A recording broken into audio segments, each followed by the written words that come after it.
What's going on, family? I hope you guys are doing well out there today. Today's content is just going to be a tad bit different than what you guys are used to. Normally, we're talking about fragrance unboxings, we're talking about fragrance related content, and all of that good stuff. But I really want to go a little bit deeper than just fragrances. So guys, before we go ahead and kick that off, if you guys have not been here before, my name is Mills and you guys are watching the Fragrantly Locked YouTube channel. So a big warm welcome and thank you guys for stopping by. All the returning family, thank you guys so much for locking in. You guys are always appreciated. But guys, I really want to go ahead and really dig beyond the surface and talk about 5 things that I do to boost my self-confidence. Now, I know that we wear a lot of fragrances, and I think that we think that fragrances sometimes will be the end all be all for a lot of things, right? So if we want to go on that job interview, if we want to pick up that special lady, you know, whatever the case may be, we think that that fragrance is going to do it alone.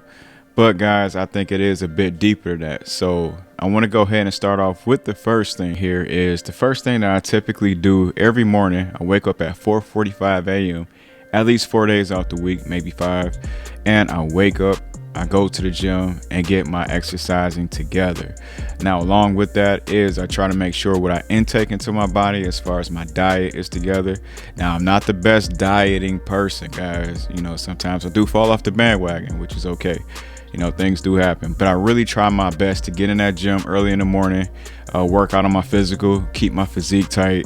It's really like my meditation area too, guys. I feel like the gym has always been like a sanctuary to me, where I could really release that frustration of the world. I could release, you know, a lot of things I have going on mentally, because as guys, you know, we really don't talk out a lot of things. So yes, the gym is my thing, guys. The body is the temple. Keep it together, especially if you guys are 30 plus.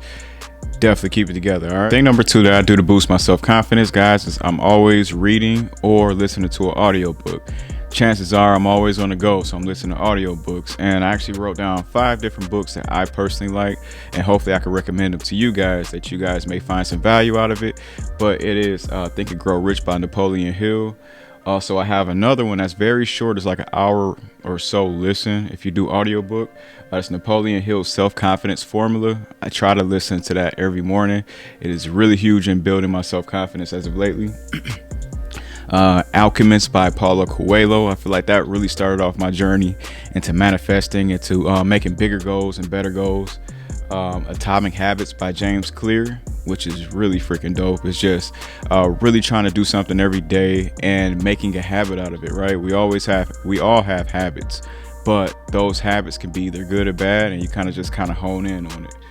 And also, guys, another book that I really love is The Richest Man in Babylon. So 5 different books for you guys to check out. That's something that I really love, and hopefully it helps you guys out too. So number 3 for me is going to be Dress to Impress. I feel like if you look good, you feel good, right? So my thing is, I don't care if I'm going to a job interview, or I don't care if I'm going to a date with the wife somewhere nice. I'm going to come suited and booted. I feel like one thing that we learned in real estate too, guys, is that someone is going to judge you off the first 30 seconds that they kind of see you, and they're going to make their assumption about you. So if they're going to make their assumption about you, make sure that you're clean, that you got yourself together, and that you just reek of confidence, that you really got it together. So I will say that that's one thing that I really do, is I make sure that I have my appearance together. Now, if I'm around the house, or sometimes if I'm filming content, it may not be the best of the best, but when it matters, I'm making sure that I'm stepping out, I'm feeling good, you know, and reeking that confidence. So number 4 is like super important to me. One big thing that I typically do is on a whiteboard. I have whiteboards everywhere. I have one in the frag lab. I have one in my room. I have one on a nightstand in my room.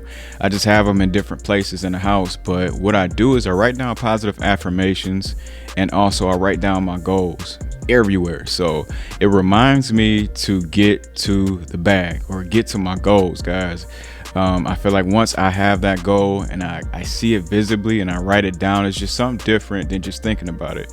So once I write it down and I accomplish that goal, I make sure I cross them out as it's completed. So yeah, write down your goals, guys. I feel like it really makes a super important deal. And also, once you finish and complete that goal, write down new goals. You know, it's always striving for something new. Last but not least, but you guys know I was going to go ahead and bring this one up. make sure you smell the part, make sure you rock a good fragrance. And that's why in my content, I kind of do fragrances all the way from a $15 standpoint to all the way $250 standpoint as far as price range. I feel like it doesn't matter what the price range is of the fragrance. I feel like the fragrance, just make sure that it does command your mood.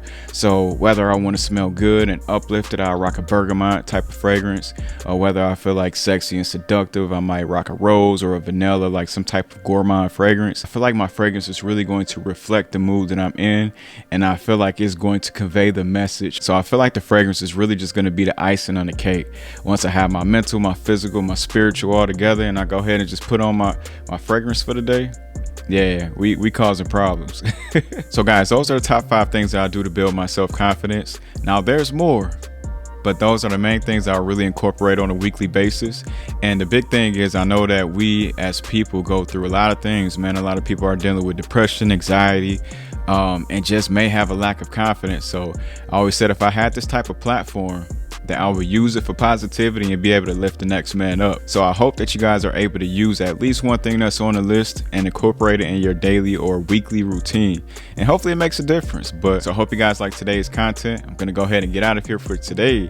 If you did, go ahead and hit that subscribe button, and I'll catch you guys next time. All right. Peace out.